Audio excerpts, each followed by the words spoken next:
Bistado ng Anti-Money Laundering Council ang bilyon-bilyong pisong transaksyon sa mga bank account ng mga Guardiola. Ayon sa AMLAC, posibleng sangkot ang pera sa mga illegal na aktibidad. Narito ang exclusive agenda report ni Joash Malimban. Noong nakaraang December 18, 2025, opisyal na ipinag-utos ng Court of Appeals ang pag-freeze sa bank accounts ni Construction Workers Solidarity o CWS Party List Representative Edwin Guardiola at ng mga construction firm na nakapangalan sa kanyang pamilya.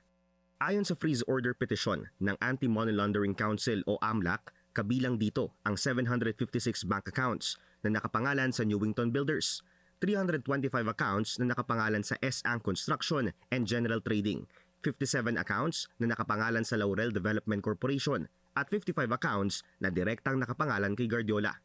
Ayon sa AMLAC, may probable cause para sabihing ang mga bank account na ito ay sangkot sa mga unlawful activity, lalo na't nakakita ang ahensya ng bilyon-bilyong pisong financial discrepancies sa bank accounts ng mga nasabing kumpanya. Isang halimbawang ibinigay ng AMLAC ay ang tila 10 billion peso discrepancy na naitala sa bank accounts ng Newington Builders sa loob lang ng isang taon. Noong 2023, 3.5 billion pesos ang reflected sales sa audited financial statement ng kumpanya. Pero sa naging investigasyon ng AMLAC, aabot sa 13.5 billion pesos ang pera na pumasok sa mga bank account nito. Ganito rin ang kaso sa kumpanyang S.A.N. Noong 2023, nasa 530 million pesos lang ang reflected sales nito base sa audited financial statement.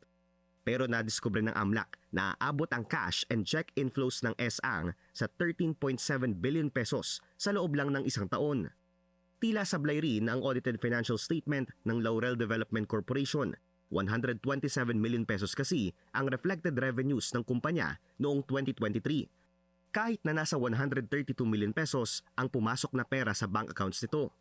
Sinabi rin sa AMLAC petition na mula nang maupo si Guardiola sa Kongreso, nagkaroon ng paglobo ng mga perang pumasok sa bank accounts ng mga nasabing kumpanya na mula mismo sa Department of Public Works and Highways.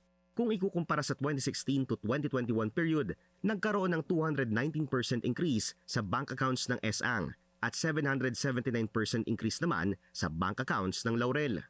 Ayon sa investigasyon at pagsusuri ng AMLAC, patunay ang mga nasabing discrepancy na sinasadyang itago ng mga kumpanya ang kanilang transactions.